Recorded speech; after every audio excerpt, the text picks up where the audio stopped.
Yo guys, I am absolutely rusty.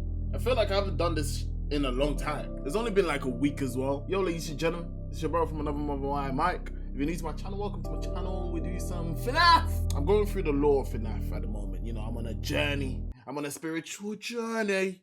And right now I've hit a bit of a stopping block. Yeah, because I don't know where to go next. I'm deciding whether to play the games or I should react to the final two FNAF lore that Game Fury has made, and I've gone for the latter.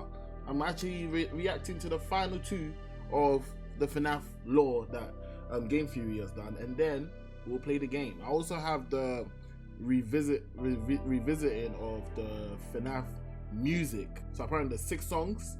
So I want to redo the video and see what I think about the lyrics now that I know more about FNAF. So that will be out soon. Remember to check that out when it's out. Link will be in the description, hopefully, fingers crossed. So without further ado, guys, we're gonna be doing Game Fury's FNAF I Solved Ruin Security Breach. I don't really know what he's talking about here. So it's a bit, my mind is a bit, you know what I mean?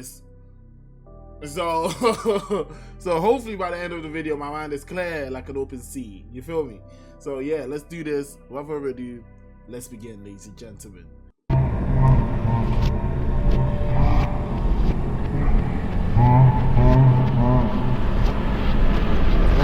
Yo, this intro is a bit different, ain't it? This intro is a bit different. Hello, Internet. Welcome to Game Theory, where today it's the best of times and it's the worst of times. I mean, on one hand, FNAF fans be eating good this month. There's books, there's a teaser for the movie, there's a trailer for Security Breach's Ruin DLC, and there's even a brand new FNAF VR sequel that literally got announced as I'm recording this episode. It is all super exciting stuff. I hope you're prepared to engorge yourself in lore like Chica consuming a pizza. It is literally the year of... Guys, I'm buying my PS5. Come on. Yes, I'm buying my PS5. Finally. So I might buy the PS5 VR version 2 for the FNAF VR.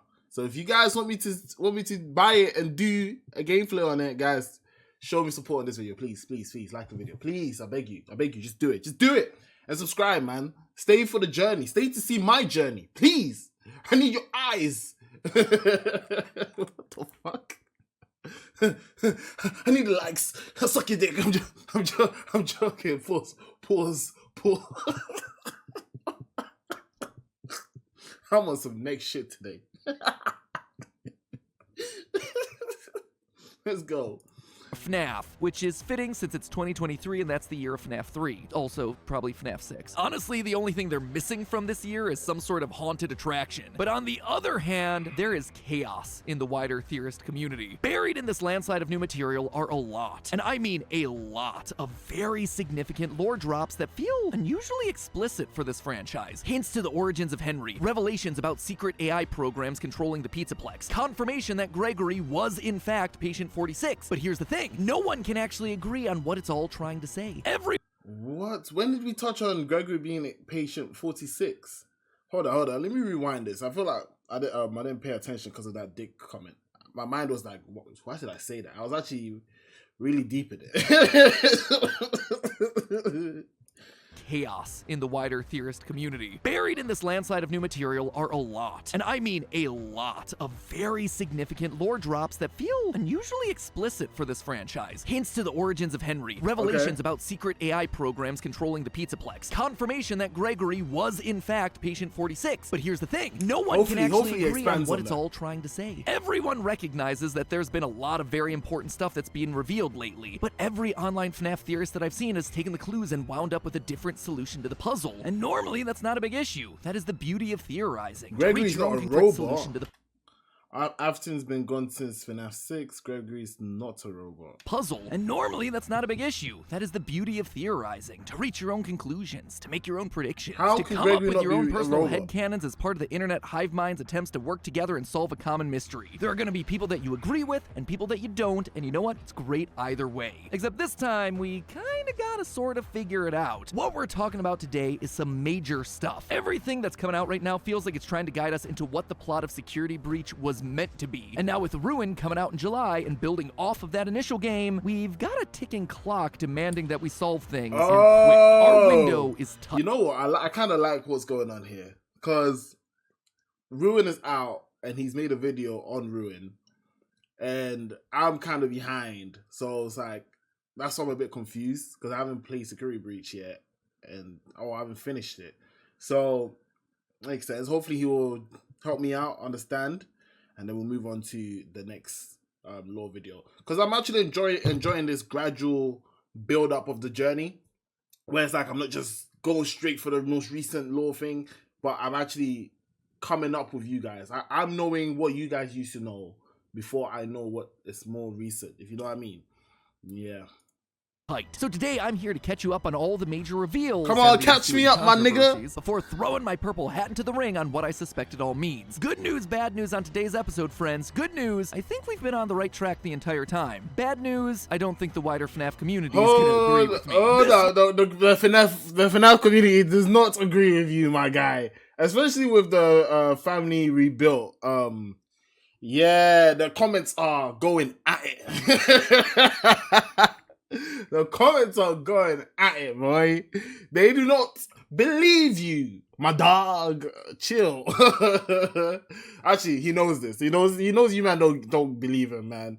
One is going to be a battle, so are you ready, theorists? It's time to eat pizza and theorize, and I'm all out of pizza. Okay, first let me catch you up on the big FNAF drama. Let me set the stage. It's April. All of Team Theorist over here has just finished slaving away on our massive timeline for the series. We've done it. We are on the beach, coconut drinks in our hands, eager to take a break from the franchise until Ruin's release later in the year. But nope. Scott had himself some other plans. He smacked those beverages clean out of our hands and released 3 new books. Submechanophobia, The Bobby Dots Conclusion, and Nexi. Now, normally, that wouldn't be too much of a concern, right? Books tied to this franchise have been coming out for years. It's just part of the content treadmill at this point. And it's not like they tend to add a whole lot. Only one in like every 6 stories is even remotely lore relevant. And even then, the connection back to the games only exists if you squint at it. But oh no, friends, not this time. Across the 3 books, story after story after story seems to have significant lore implications. And not only that, they're also much more direct in the way that the information is presented, with characters and events mapping largely one for one onto characters and events from the games. If you're not in the habit of reading these things,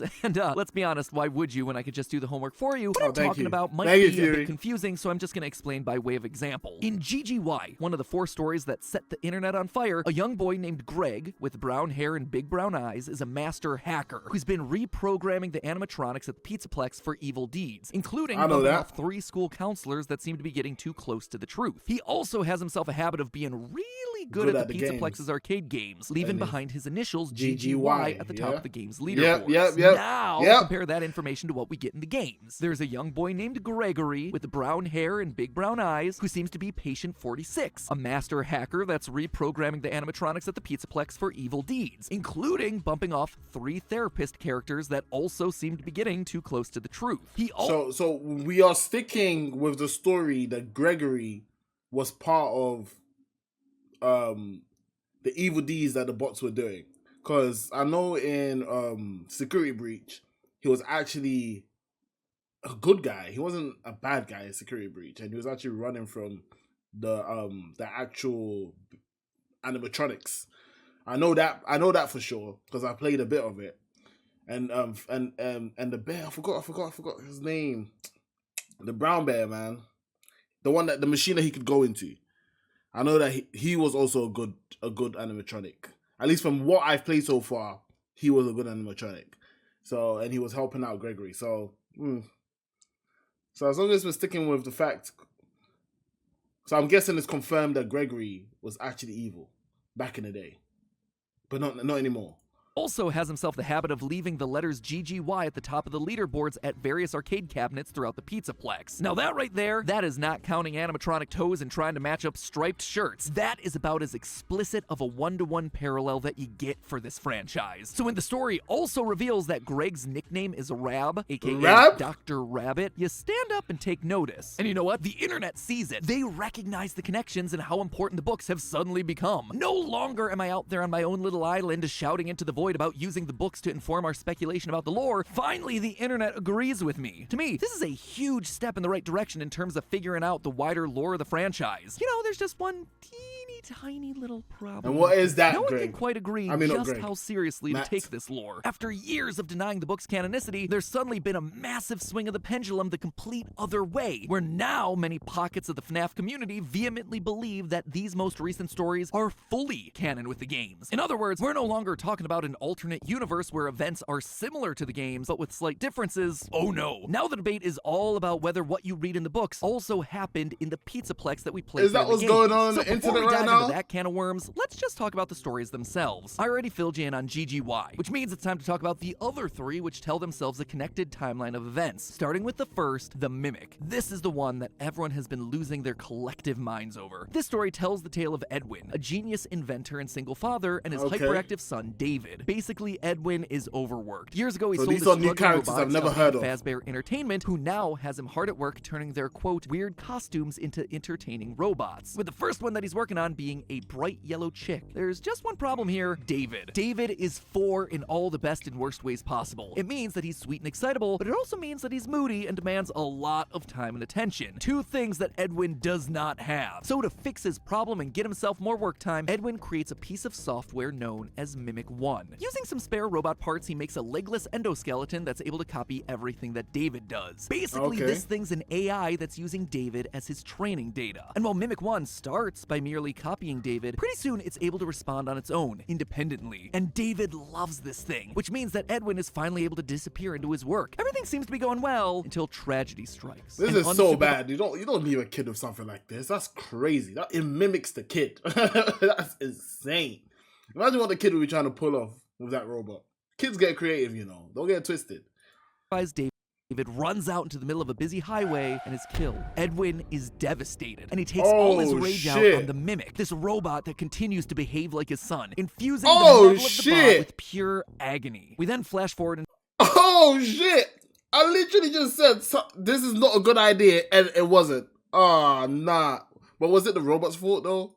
time to Edwin being gone, and the Mimic roaming the halls of his abandoned home, a brutal That's killer scary. still in possession of David's childlike tendencies. So, does any of that sound familiar? Cause it should. It's Henry Emily, a genius inventor who helped create the robots of Fazbear Entertainment, a man who also happens to be a single father whose only child dies in a tragic accident when they decide to run outside, a creator whose first project was Chica. Now, that alone would be plenty of connected dots, but the story continues to hammer home the parallels between these two men. In past Okay. videos, I've talked a lot about Henry's signature animatronic design, the hinged jaws that we see on the original animatronics, as well as the Rockstar animatronics. Well, guess what? This is how Edwin decided to build the Mimic. Quote, under the eye housing, Edwin had welded in place a hinged jaw. Speaking of Edwin's robots, do you know what Edwin's first business project was? He made robotic vacuum cleaners, presumably like the ones that we see in FNAF 6. Edwin and Henry even share the same sandy brown hair color. But the other big parallel that the story gives us is when Edwin destroys the Mimic. The way this event is described is very similar to when Henry built the final Charlie bot from the Fourth Closet novel. Here's how it's described in Tales of the Pizzaplex. He could almost feel his murderous thoughts pouring through his muscles, transfusing through the metal into Mimic systems. And here's what happens when Henry builds the Charlie bot after her death. Quote from that book. When Henry began to make the fourth, his despair turned to rage. He seethed as he soldered her skeleton together, pouring his anger into the forge where he shaped her very bones. It was not Charlotte drenched in grief, it was made alive with Henry's fury. In both instances, we have men who have instilled their creations, animatronics that are literal stand-ins for their dead kids, with the Yeah. pain and rage of loss. If that's not a solid connection, I don't know what is. Even from a timeline perspective, Edwin being Henry makes a lot of sense. In the Mimic, they specifically call out that he's 24 years old. After the death of his son, he disappears. But then, in another tale from the Pizzaplex, this one called The Storyteller, we meet up with Edwin 40 years later, at the point that he decides to return to the Fazbear franchise to sit on their board of directors. Again, the books make a very specific point to call call out all these dates. So why? What's the big deal here? Well, if Edwin is truly the parallel for Henry, Henry lost his daughter Charlie in 1983. We're not exactly sure when he leaves the company, but we definitely know when he comes back, 2023, as evidenced by the numerical code this in year? FNAF 6. 40 years later. A perfect match to the time frame that the books have laid out. In short, Edwin has to be Henry, which means, in a very cool twist, our early franchise timeline was almost perfectly correct. In that video, I said that William Afton's company specialized in hand-sewn mascot suits, and that Henry, when he was brought in, was the one responsible for turning those suits into animatronics. That prediction right there, that's game theory. Loki saying, "I told you so, motherfuckers."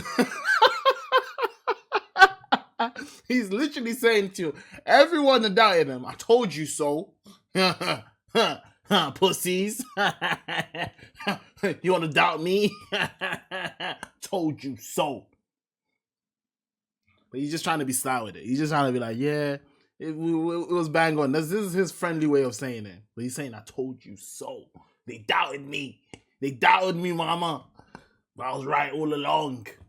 Was right on the money. I was also on the right track when I said that one of the two founders had their failing company get bought out. I was just wrong about which one. In that timeline video, I suggested that Afton made Fazbear Entertainment, but eventually ran out of money and had to be bailed out by Henry. But as this story shows, it's actually the other way around. Henry was ultimately the one that was bought out. And in one final parallel between the books and the games, the story actually describes the Fazbear exec that gets Edwin to sign away his business as Portly, which connects all the way back to the Silver Eyes, where Afton was described in a similar way. Quote, "Afton was as robust and lively as Henry was withdrawn and shadowy. He was a hefty man who had the ruddy geniality of a financially shrewd Santa Claus." Okay, cool, so we've got some confirmation on some early parts of the franchise, but what does any of this mean for Security Breach? Well, that's where the second Edwin story comes in, the Storyteller. In this one, we rejoin Edwin 40 years later. Because of his importance to the early days of Fazbear Entertainment, he now sits on the board of directors, a fact that does not land too well with the current head of the board, Mr. Burrows. Get it? Mr. Burrows. All right, cool. So I have a thought in my head now. So if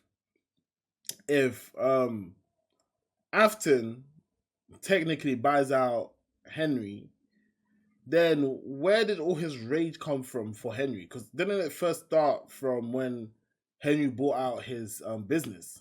So I got questions around that, and I hope it's answered. Or was it not Afton that bought out Henry? Is it a different company? I'm so confused right now. I'm actually kind of confused. His name's Burrows because everyone's always connected to rabbits. Anyway, to cut costs at the Pizza Plex, Mr. Burrows decides to lay off the entire creative department, instead replacing them with a generative AI that's capable of creating new storylines for all the characters. Basically, this thing is like ChatGPT on steroids. This, understandably, upsets Edwin, who apparently has gone from engineering nerd to creative heart of the company. But he's not just a WGA member that's upset about some Writers Guild's rights. What makes matters worse is the fact that Mr. Burrows isn't using just any AI, he's installing Mimic 1, the same program that Edwin created, the one that was trained by his son 40 years prior. When they install it, it even comes in the form of his son's favorite toy, a white tiger head. And here's where things start to get real crazy. This AI controls everything in the Pizzaplex. It runs through a large central tree of wires that are connected through the walls, even tapping into things like the animatronics themselves. In fact, once the Mimic 1 program gets installed, the behavior of all the animatronics starts to change from their normal personalities into something that's a bit more like a 4-year-old. They start to become possessive. They get into tug-of-war matches over toys. They sulk in the corner and cry. David is somehow getting infused into everything that this AI touches. Eventually, Edwin attempts to shut the Mimic 1 program down, but he dies in the process. However, in his final moments, he attempts to communicate with his son inside the AI. What? You see, in the Mimic story, Edwin watches David communicating with his robot buddy using a made-up language described like this. Quote, "David and Mimic had been doing all manner of odd little drawings that were surrounded by markings that looked vaguely like hieroglyphics. Edwin then uses this same language to communicate with the Mimic software at the end of the Storyteller. Quote again, every sheet of paper was covered with odd stick drawings and strange symbols that were not at all familiar to Mr. Burrows. Squiggles, squares, loops, triangles within triangles." So why is this story such a big deal right now in the FNAF community? Well, everyone knows it's important, it's just that no one can truly settle on what it's trying to say. Which means it's time for me to do my best to try and break it all down. Now, I've already mentioned the parallels between Edwin and Henry, but what that also suggests is that Edwin's son David may just be an analog for Henry's only child, Charlie. Not that they're one and the same or following the exact chain of events, but rather that where David goes in the books, we should be looking for Charlie to follow in the games. And in the story, the Mimic 1 AI that was trained using David winds up controlling the Pizzaplex and all its animatronics via an intricate system of wires. This, to me, is the book suggesting that we should probably be looking for Charlie to be doing the same thing in the games. And wouldn't you know it, but there is a lot of evidence to suggest exactly that. Throughout Security Breach, there are wires everywhere. Black and white striped wires that look very similar to everyone's favorite possessed puppet, Charlie. There are also the staff bots roaming around looking like a twisted version of the puppet. We also see several unexplained Nightmarion plushies hidden in strange locations throughout the building, again suggesting that an angry version of Charlie may just be at work within the walls of the building. During my complete timeline, I suggested that the reason we were seeing so much puppet imagery throughout the Pizzaplex is because Charlie's possessing the building poltergeist style. Just like the house in that movie is possessed by angry spirits, the Pizzaplex is haunted by Charlie because it's built on top of the location of the FNAF 6 fire. Basically, her physical form may be gone, but her spirit is still going to haunt the building until Afton is destroyed. And again, I think that this latest story confirms that I was close about the what, but not necessarily about the how. If you're saying to Afton is destroyed, my mindset is Afton is dead. Like, so I'm a bit confused. I'm a bit confused. Guys, you guys need to make things make sense. So in my head right now, in the time period of Security Breach, I know that Afton has, well, from Family Rebuilt, if the lore is actually somewhat accurate, Afton is basically dead. He's just a shell of himself right now. So this does not make sense to me. Charlie is still very much here, but it's not a haunting, it's technological. And look at this. The wires are even formed in such a way that they look like the trunk and branches of a tree, exactly the way the Mimic's wires are described to run through the Pizzaplex in the book. Just like David's consciousness infected everything in the Pizzaplex during the Tale story, so too is Charlie infecting everything in the Pizzaplex of the games. But that's not all. Remember that in the book, Edwin uses an elaborate code of symbols, sticks, and shapes to communicate with his son inside of the Pizzaplex. It's designed as an elaborate code of triangles within triangles. That right there, that is the wall code in Security Breach's secret room. Remember that one? If not, here's the abbreviated translation. Break and mend, I built the breath. They hunt now, drawn to life. The storyteller here is giving us a clue that this wall code, these triangles within triangles, they were written by Henry. How? When? Not sure. Honestly, we hadn't even considered him as a possible person to have written this because he was supposed to be dead in the FNAF 6 fire. But if you look at the text with him in mind, the pieces all fit. Henry did build the breath. He was the creator of the animatronics. And in all stories about Henry, we hear about him repurposing old robotic parts. He is breaking and mending them. But midway through, this coded message starts to switch tones. It starts giving instructions. Quote again, dodge, duck, flash, shoot, crawl, run, crush the vile band. Your life, your aim will save those with soul. He's teaching someone their mission. He's giving some robotic AI their instructions, just like Edwin was trying to communicate with the AI in the book. It is their task to save those with soul. But look specifically at the verbs that are written here, especially shoot and flash. This one has to be talking to Gregory. Not only is he the one that's crushing the vile band of the Pizzaplex, all of those actions are things that he performs in the game. He is the only one shooting with the Faz Blaster. He is the only one flashing with the Faz Cam. It seems like Henry, in a last failsafe against Fazbear, may have built a protector using an AI program and spoke to it using his triangle within triangle code. And that protector has to be Gregory. I know, I can't let robot Gregory go, I get it. But how else do you explain this? No one else is flashing and shooting. And remember, the story GGY confirms to us that Gregory is patient 46, whose secret therapy tapes are played right next to where this code is in the very same room. Everything in this one room is screaming that the message is for Gregory, written in a code that the books tell us is reserved for robot brains. But this then raises two major questions. First, how could I say that Gregory's a robot when we see him in GGY as just a kid at school? And secondly, GGY makes it clear that Gregory is a villain, hacking into the animatronics and using them to kill people. Apparently, all three of your former therapists have gone missing, or two of them are missing. One of them was found dead. The woman's body was pretty messed up. It looked like it was mangled by machinery. Gregory's pen name for a large portion of the book is Dr. Rabbit, for crying out loud. If that doesn't scream, oh, by the way, I'm also working for Afton, I don't know what does. He even calls himself the wizard's most favorite apprentice. So how can I say that he's working for Henry when it's very clearly being told to us that he's also working for William? Well, first off, we never actually see confirmation that guys, I really need you guys to help me out here. this is the most confusing one I've reacted to yet. I'm not even gonna lie to you. So, because everything is just flipped on itself, and now my brain is so confused. I know I should keep an open mind because things can change, and these are all theories. But who's dead? Is it Henry or is it Afton? Because now I'm hearing that Henry's dead. I didn't know Henry was dead. I thought Henry was still alive. I thought Henry let Afton die. So does that mean Afton is still alive? I'm confused. Or are they both dead? Guys, let me know. Let me know. Please help me out. This is important. I need someone to clarify things. I do read all the comments that you guys post. So please, even the long one, yes, the paragraph after paragraph ones, yes, it helps my day go by when I'm at work. So guys, let me know.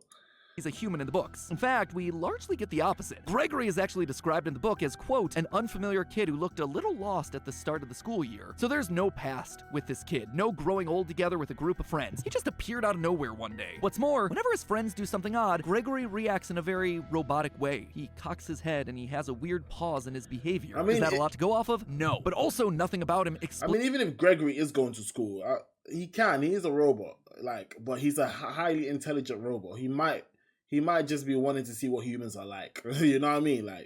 Explicitly says that he's necessarily human, or that he's just the reluctant follower of Afton. But obviously the bigger question here is how? How can he be both a protector bot and an agent of Afton at the same time? This is also a question that's raised in the books. If GGY is saying that Gregory and Glitchtrap are in control of the animatronics, but then the Storyteller is saying that an AI version of Charlie is controlling the animatronics, who's actually in control here? Both of these stories feel crucial to understanding Security Breach's lore, and yet they seem to contradict each other. So what is going on? Well, for that answer, we actually have to go to the trailer for the new Security Breach DLC, Ruin. In the last few seconds of footage for this new game, we see a glitching techno rabbit, glitching between two colors, green and purple. This effect is known as chromatic aberration, which is when the lens of a camera is unable to focus the different colors of light into the exact same point. Usually you see this sort of thing with red and blue, sometimes red and green. Purple and green is not usually the natural color combination for this sort of effect, which means that it's trying to tell us something. And this isn't the only time we see it. If you go over to securitybreachtv.com, which has been the go-to location for all online teasers for these games, the website has the Steel Wool logo down in the corner, glitched again between purple and green. Not only that, they're reverses of each other, not just reflections, but actually facing in opposite directions. Well, we know that purple is always going to be the villain color. It's evil. That is a given for this franchise. But green, that then, is probably the opposite color, the hero color. And while it could represent Elizabeth with her signature green eyes, what I suspect is more likely is that the green is Charlie, the color of the security puppet's eyes, the color of the wristband that she was wearing the night that she died, all green. So within Gregory, and honestly within all of these animatronics, there's a capacity for both good and evil. Glitchtrap is in the code, obviously, he's purple, but there's also a force for good, Charlie, in there as well as green. And what we're playing through is a battle between these two to ultimately decide who wins. That's why the tiger head and the tails from the Plex story has two differently colored eyes. Playing through is a battle within all of these animatronics, there's a capacity for both good and evil. Glitchtrap is in the code, obviously, he's purple, but there's also a force for good, Charlie, in there as well as green. And what we're playing through is a battle between these two to ultimately decide who wins. That's why the tiger head and the tails from the Plex story has two differently colored eyes. It shows two forces at work within the same program. This also explains why throughout the game, the other animatronics are getting corrupted, but why Glamrock Freddy isn't. I need to play the game. Mode. The Storyteller establishes that all the animatronics are hooked into the computer network that controls the Plex. By glitching out and then rebooting in safe mode, Glamrock Freddy is separated from that system, as well as any sort of corruption that's happening within it. And just like that, it all became...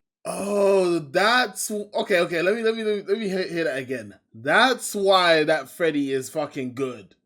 Answer my question that I had earlier. Why Glamrock Freddy isn't. He's in these two to ultimately decide who wins. That's why the tiger head and the tails from the Plex story has two differently colored eyes. It shows two forces at work within the same program. This also explains why throughout the game, the other animatronics are getting corrupted, but why Glamrock Freddy isn't. He's booted in safe mode. The Storyteller establishes that all the animatronics are hooked into the computer network that controls the Plex. By glitching out and then rebooting in safe mode, Glamrock Freddy is separated from that system, as well as any sort of corruption that's happening happening within it. And just like that, it all became crystal clear. The reason we have two stories telling us about two different sources of control over the animatronics in the Pizzaplex isn't because Scott changed his mind or because Steel Wool didn't get the memo. It's because Ruin is literally going to be a battle for control. The forces of evil, Glitch Trap, versus the I forces can't wait for the good, next video Charlie. now. One who wants to kill kids and use their souls to gain eternal life, and another who wants to put it all to rest and protect those who can still be saved. And Gregory is stuck there in the middle, both of them existing inside of him. Like he says himself at the end of the trailer, "Don't